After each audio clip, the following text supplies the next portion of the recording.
अब ऐसा नहीं कि किसी परिवार में 3 बच्चे हैं तो एक बच्चा 5वीं में पढ़ता है, एक 9वीं में पढ़ता है, तो दोनों अलग अलग विद्यालय में जा रहे हैं।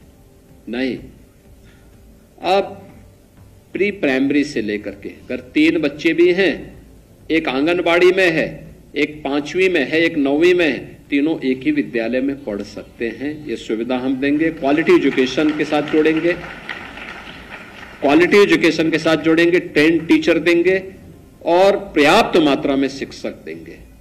ऐसा नहीं विद्यालय भवन है, शिक्षक नहीं है, शिक्षक है तो फर्नीचर नहीं है, फर्नीचर है तो टॉयलेट नहीं है।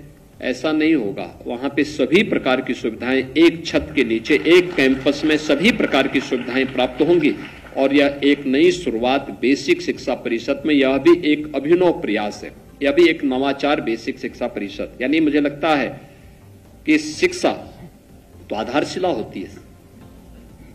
याद रखना, समाज हो या राष्ट्र, इसकी आधारभूत नींव है शिक्षा, और उसमें भी बेसिक शिक्षा। ये नींव के पत्थर हैं और बेसिक शिक्षा ने पिछले 8 वर्ष में सर्वाधिक नवाचार किए हैं।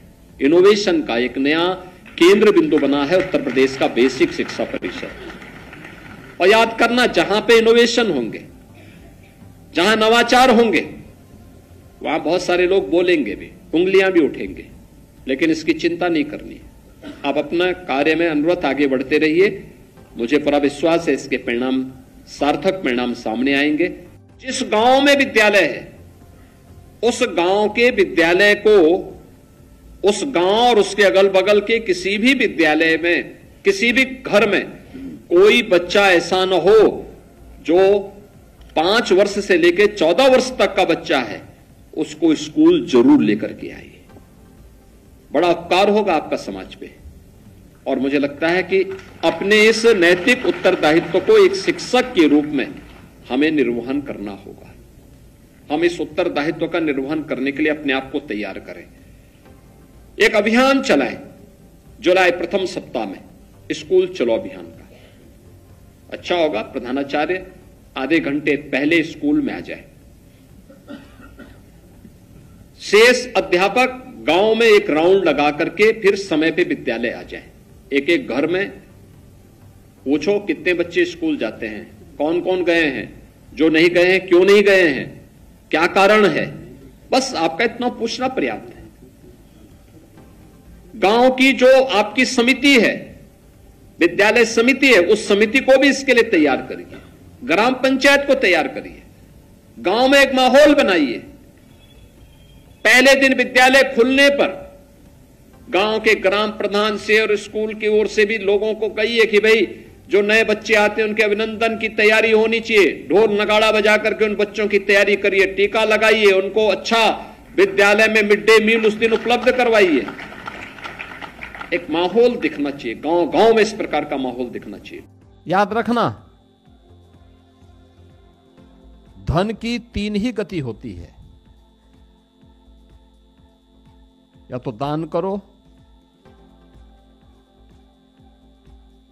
वो आपको यशस्वी बनाएगा, स्वयं भोग करो, कुछ देर के लिए चलने लायक बनाएगा, बाद में शुगर से ग्रसित कर देगा।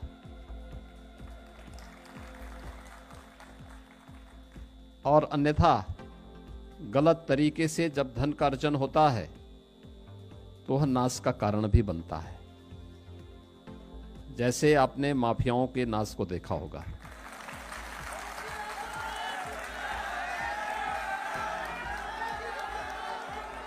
तो दानम, भोगम और नाशम, ये धन की 3 गति है।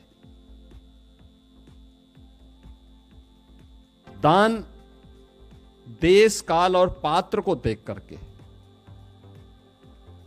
हमारे पूर्वजों ने, भारतीय मनीषा ने दान के लिए भी कुछ बातें कही, जिसके बारे में श्रीमद् भगवत गीता में उसके बारे में छोटा सा एक उदाहरण खन्ना जी ने भी यहाँ पे प्रस्तुत किया। और सात्विक हो, देश के लिए, धर्म के लिए लोक कल्याण के लिए, गरीब कल्याण के लिए दिया जाने वाला दान हमेशा सार्थक होता है और व्यक्ति को, पीढ़ी को यशस्वी बनाता है।